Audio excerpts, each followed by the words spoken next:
If you are a US-based music teacher, you're probably in the same boat that I am right now. There's just a few weeks of school left. In fact, for me, I think my last day of school is 4 weeks from tomorrow, which means in these last few weeks, there's a lot to be done.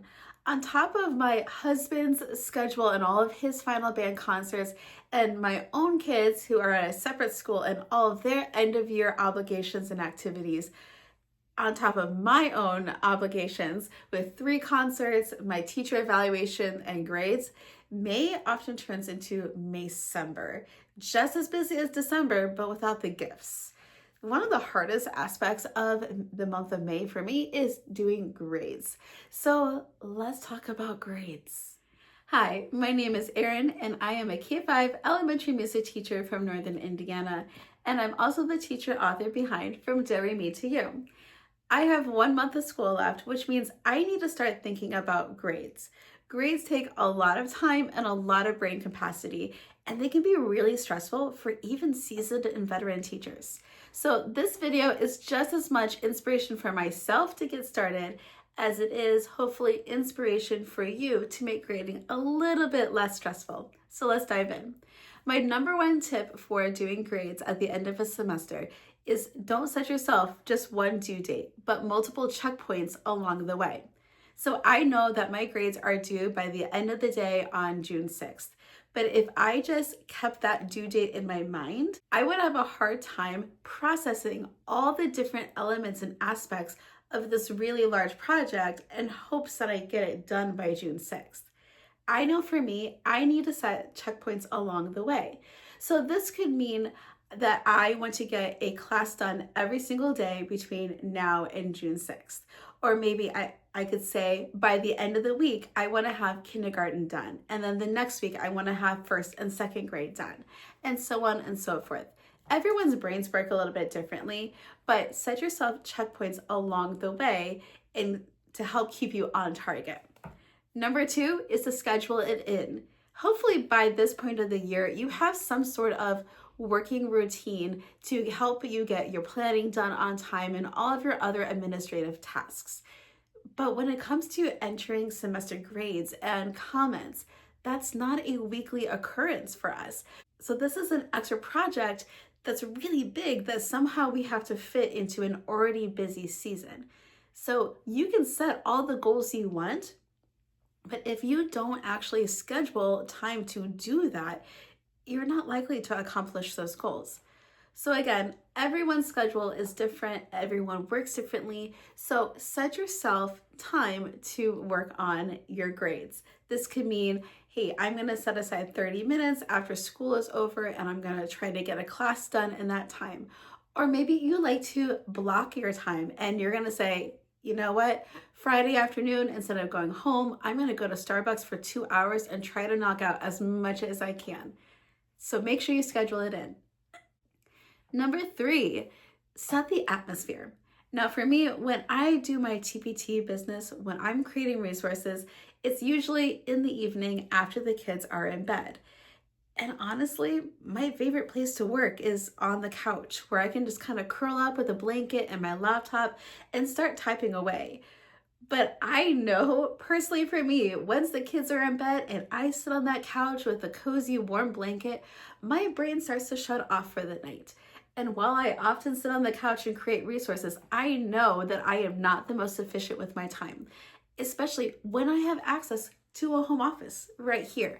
I know that I am much more efficient when I sit at my desk and do my work. So that's not to say that you can't sit on the couch or watch TV or a movie while you do your grades, but just know that you're not gonna be the most efficient with your time. And if you wanna spend more time doing your grades because you're watching a movie at the same time, great, go do that. But for me, I wanna get them done and over with. So I want to make sure that I set the right atmosphere for me to be as efficient as possible. So again, whether that is sitting at a desk or the dining room table or going to Starbucks, or maybe you don't have that option and you just sit at your kitchen table and light a candle and that scent is your cue for your brain to start working, whatever you need to do. And then number 4, number 4 It is totally okay to reward or bribe yourself. I am all for the end of the day, I survived the day chocolate. And honestly, I do the same thing with grades too. If I get a class worth of grades done, I'm absolutely going to give myself a piece of chocolate because that was hard work and I need to reward myself for that. So give yourself some sort of reward or mini reward for finishing a class, and then maybe a larger reward when you get all of your grades done, maybe going out to your favorite restaurant or going out and hanging out with friends afterwards. Number 5, make sure that there are no surprises. Now, hopefully you've been keeping track of grades in some way throughout the semester, but whether it is a student's lack of ability to accomplish the music concepts, or maybe it's a behavior thing, you don't want to have on your report card any surprises that the parents don't already know about in some way. So before you start working on your grades officially, make sure you reach out to parents where there are concerns. You do still have 4 weeks of school left, and students may make progress if parents know and then they are involved as well. Number 6, make a list of stock comments. Now, when I first started teaching in my district, all we had access to was this long drop-down menu of stock comments, and none of them were music specific. They were mostly behavior related, with some things regarding moving up grade levels or needing to repeat iLearn, our standardized testing. There was nothing music specific, but that's all we had access to.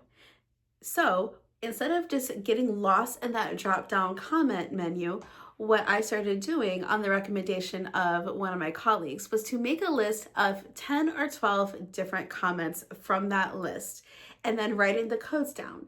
So all I had to do was look at the student, determine what kind of comment they needed, and then just typed in the number code from the list that I had made. So I no longer had to get lost in that drop-down menu and search for a specific comment and wonder, is this the right comment? Have I used this one already? Just stick with 10 or 12 comments. Now, that being said, if you stick with those comments and you keep that paper for future semesters, always make sure that you go back and make sure that those codes are still the same. So that same colleague that gave me that idea of writing down 10 or 12 comments did tell me a story a long time ago when she did her report cards, not realizing that one of the positive comments that she put on over 100 students, that code had changed to something along the lines of, please contact the teacher. That was a problem because they were all the students that she thought were doing great, and all of a sudden she was getting a ton of emails and phone calls from parents wondering, what's wrong with my child?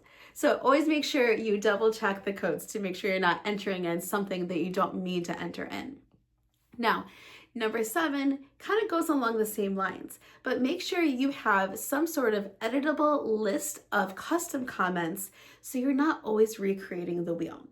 Now, when I first started in my district, all I had access to was that drop-down menu, which didn't give a lot of meaning. But a few years ago, we got a whole new grading computer program, and we had the ability as music teachers to write our own comments. And for me, writing comments is really important because to me, it gives a lot more feedback to the parent than just stock numbers and letters do. For me personally, how my grades work is that I give a yes or no for participation, which doesn't tell the parents much at all. And for my older kids, they also get a 1, 2, 3, or 4 for content. And again, as to what that content is, it doesn't say. So because my grades don't provide a lot of feedback to my parents, the comments are much more important to me. That being said, when you've got hundreds of students, writing a lot of comments can be really mind-numbing and difficult to do. After all, I'm a musician. I'm not an English major. I don't do a ton of writing personally. So I have spent a lot of time and a lot of years working on good comments that provide meaningful feedback.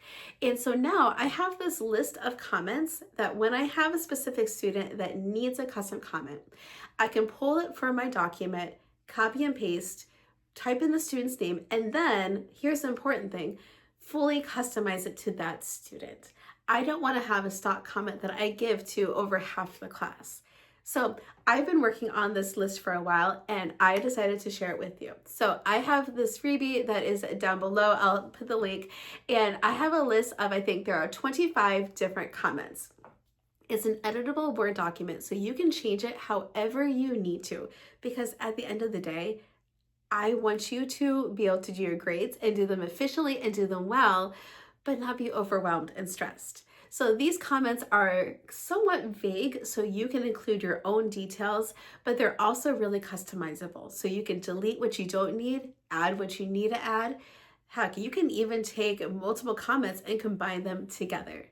So if you need help with writing comments, you can click on the link below and grab my freebie. I hope that the coffee is strong while you do your comments, and happy musicking.